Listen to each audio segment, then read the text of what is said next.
السلام عليكم ورحمة الله وبركاته، ازيكم عاملين ايه؟ يا رب تكونوا كلكم بخير، كل سنة وانتم طيبين.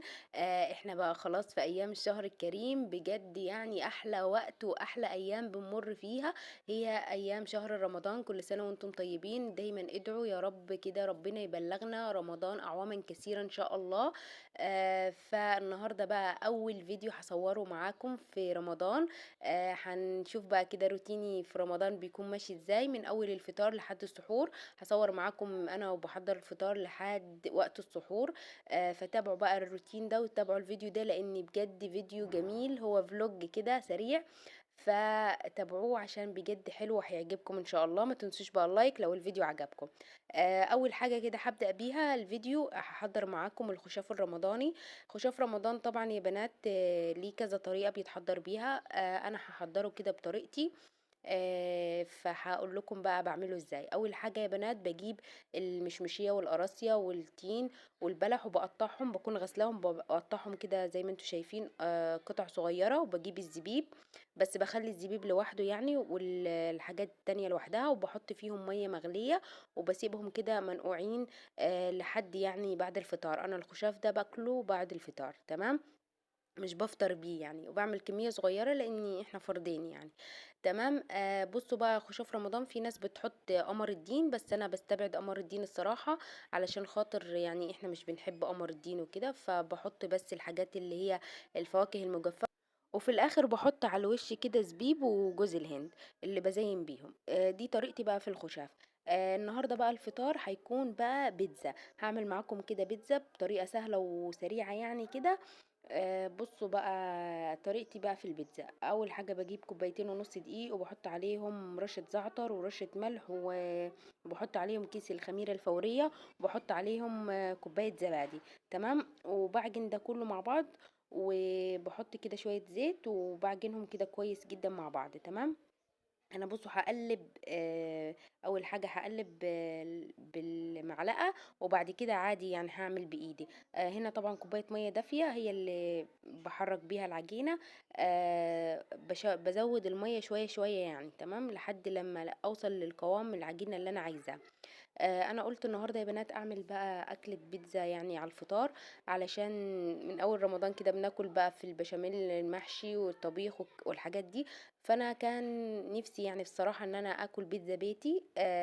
من قبل رمضان نفسي في البيتزا البيتي. كنت دايما لما اكون عايزه اكل بيتزا اطلبها من بره وكده، بس بجد البيتزا البيتي يا بنات بيبقى لها كده طعم وبيبقى لها يعني مذاق غير البيتزا اللي بره. حتى لو البيتزا اللي بره كانت بيرفكت قوي وشكلها يعني تمام وتحفة وطعمها حلو، بس البيتزا البيتي برضو بيبقى كده ليها يعني، بحسها كده طعمها مختلف وحلوة، بحسها حلوة يعني. حتى لو كان طلع شكلها مثلا مش احسن حاجة وكده، بس برضو بيبقى طعمها حلو، بالاضافة ان هي انت بتكوني مثلا ضامنة ان دي حاجة نظيفة انت عاملاها في البيت.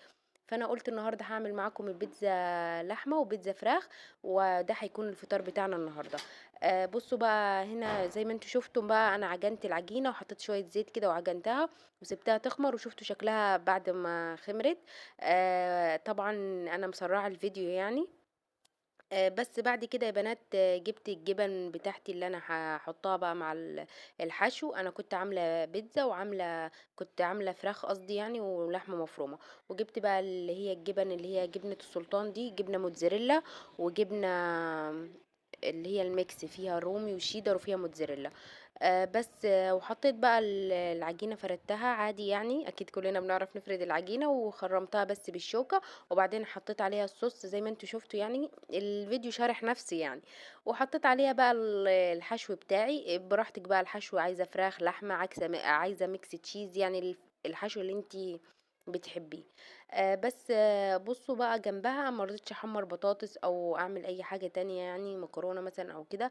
قلت لا خلاص هكتفي بالبيتزا، لان هم بجد كانوا كبار يعني، الصينيتين ما شاء الله كانوا كبار جدا. ف يعني اكتفيت بيهم وعملت معاهم سلطة الخيار دي، سلطة زبادي بالخيار. وعملت معاهم كاتشب ومايونيز يعني، حطيت معاهم صوص كاتشب ومايونيز. وده كان شكلها بعد ما طلعت من الفرن، كانت حلوة خالص وما كانتش لازقة في الصينية، وكانت العجينة هشة بطريقة وخفيفة جدًا، وكان الحشو يعني أنا كنت مكتّرة بقى الجبن ومكتّرة أصلًا الحشو اللحمة والفراخ كان كتير جدًا يعني مكتّراه يعني. بس المهم بقى ده كان الفطار بتاعنا، عملت عصير فراولة وجبنة كولا وده كان الفطار بتاعنا. بجد كان البيتزا طعمها جميل جدًا، جدًا، يعني كانت حلوة. الفراخ واللحمة كانوا جامدين يعني. بس فده كان الفطار بتاعنا النهارده، فطار كده يعني سهل وبسيط. ويعني ومش تقليدي يعني قُلت أغيّر بقى عن كل يوم. بس بعد الفطار كده هنا كنت خلاص عملت الخُشاف، كان خلاص طريت الحاجات وخلاص تمام بيجهّز. أنا باحب أزوّد له لبن، ممكن عادي ممكن تغرفيه عادي في البولات بالمَيّة بتاعته، بس أنا باحب أزوّد عليه شوية لبن كده، ومش باحط سُكّر خالص نهائي. في ناس بتزوّد سُكّر برضه، بس أنا مش بازوّد سُكّر لإن كل الحاجات دي مسكّرة، وأنا مش باحب الحاجة مسكّرة over يعني. بس بعد الفطار بقى كده كنا خلاص أكلنا الخُشاف، بعدين بالبس على طول وبانزل لصلاة التراويح.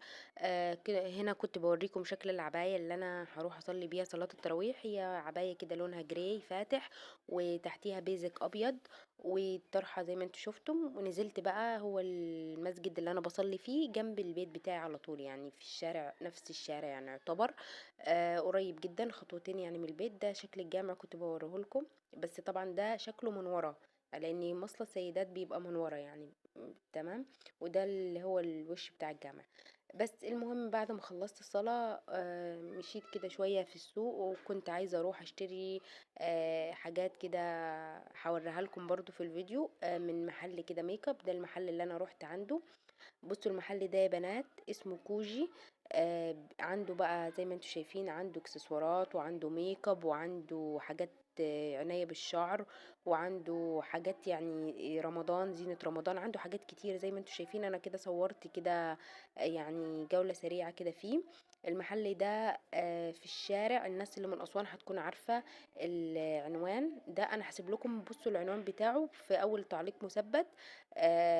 وهاسيب لكم رقم تليفون، معرفش فيه رقم تليفون ولا لأ. انا الراجل صاحب المحل ده ولا اعرفه ولا يعرفني ولا يعرف اصلا ان انا عندي قناة، ولا يعرف ان انا هتكلم عنه يعني. اصلا انا ما بعملوش اعلان ولا دي دعاية، انا بس بقول لكم عليه لان بجد يا بنات اسعاره رخيصة، مش يعني اسعاره حلوة، لا اسعاره رخيصة. وبيبيع حاجات بجد حلوة جدا، وانا اشتريت منه كذا حاجة. فهوريها لكم اول ما اروح البيت، هفتحها معاكم واوريها لكم. اسعاره بجد رخيصة، وعايزاكم تروحوا تشوفوا الحاجات يعني. عنده حاجات حلوة واسعارها حلوة. هسيب لكم العنوان بتاعه في اول تعليق مثبت. تمام. هنا بقى كنت خلاص روحت بوريكم الجامع. انا ساكنه في شارع، ده الشارع بتاعي اللي انا ساكنه فيه. فخلاص عندما شفت الجامع ده يبقى كده انا روحت البيت.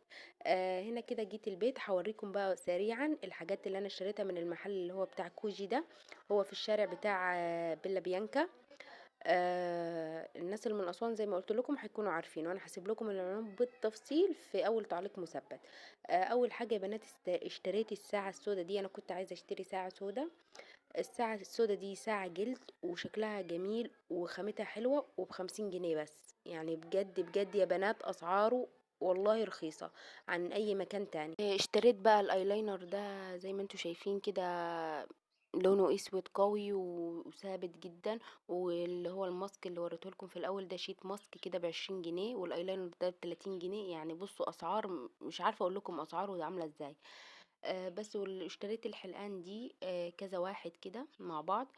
انا بحب الحلقان الاكسسوار دي بحبها خالص يعني. فعلى طول دايما يعني بشتريها، لو لقيت في اي مكان فيه حلقان لازم اشتري منه. بحب الحلقان دي خالص يعني. فاشتريت اللي هو الحلقان دي زي ما انتوا شايفين. والحلق ده اللي هو بيبقى الدبل، بيبقى ناحيتين يعني. اللي هو اللي عامل زي الكورة ده ناحية كبيرة وناحية صغيرة، اكيد انتوا عارفينه. واشتريت منه كعب الغزال ده. هو في منه لونين، في منه اللون النبيتي وفي منه اللون ده، بس انا اخترت ان انا اللون ده يعني عشان خاطر هيليق مع بشرتي. واشتريت هو المزيل ده مزيل عرق اللي هو العود الملكي. والخلخال اللي لونه لبني ده كان خلخال. واشتريت البلاشر ده حلو خالص يعني، لونه خوخي كده وبحب اللون ده، فكان سعره تقريبا 35 جنيه. ودي زبدة كاكاو، دي مستوردة وأصلية يا بنات. سعرها 30 جنيه. أنا دي كنت بجيبها من أماكن تانية سعرها كان معدي ال50 أصلا وال60. وهنا اشتريت حبة توك كده، التوك دي كانت ب10، والكليبسات الصغنونة دي حبيتها خالص، كان فيها زي ألعاب صغيرة كده، كانوا دول ال3 دول ب10، والتلاتة اللي مع بعض دول برضه ب10. واشتريت بقى السبراي ده سبراي رجالي كده، عجبني الريحة بتاعته تقيلة جدا وثابتة، مجرد ان انت تمسكي العلبة كده الريحة بتاعته جامدة جدا. هو ده رجالي، انا اشتريته لجوزي. وتقريبا كان سعره، مش عارفة كان سعره 55 او 60، مش فاكرة والله سعره. والاسود ده كنت مشترياه ليا انا، برضو ريحته حلوة خالص. بس ده يا بنات اللي هو السبراي الاسود ده كنت مشترياه من محل تاني غير المحل اللي انا بقولكم عليه. الاسبراي الاسود ده كان سعره 70 جنيه، اللي هو اللي جايبه ليا. واشتريت الختمين دول. بصوا، الختمين دول كان الواحد ب20، واحد مكتوب عليه الله خير حافظ، والتاني مكتوب عليه امي.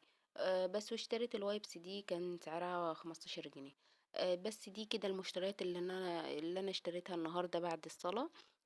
بس انا يعني ما لفتش كتير وكده، هو بس محلين بس اللي انا روحتهم وبعدين روحت على طول. بس يعني حاجات بسيطة كده. الشيت ماسك ده اللي انا اشتريته كان سعره 20 جنيه، قلت لكم عليه هجربه معاكم في العيد ان شاء الله. انا هشيله في التلاجة لحد يوم الوقفة كده نحطه بقى، وهصور لكم ان شاء الله. بس بعد كده يا بنات، طبعا عملت شوية حاجات، يعني كان معايا مواعين بقى وحوارات وكده، عملتها مع نفسي من غير ما اصور لكم، لان الفيديو كان هيطول معاكم خالص. هنا بقى كان خلاص جه وقت السحور، فانا عملت كده سحور يعني سريع. وقلت برضه اشاركه معاكم. بس عملت بطاطس وبيض، يعني تقريبا كل الناس بتتسحر السحور ده وجبنة وكده. وكان في عندي بطيخة كده صغيرة بس كان طعمها جامد، فقطعتها برضو كده وقلت ناكلها يعني في السحور. وده بس كان السحور بتاعنا، يعني تقريبا زي ما قلت لكم ده سحور كل المصريين. هنا دي خلطة تتبيلة البطاطس اللي هي الجاهزة. رشيت على البطاطس، قلت لكم عليها، عرفتكم عليها من رمضان اللي فات، حلوة خالص. فبحب اجيبها وارشها على البطاطس، بتغير الصراحة طعم البطاطس. وهنا كده يكون الفيديو بتاعي خلص، اتمنى يكون الفيديو عجبكم، واشوفكم على خير في فيديو جديد. مع السلامة.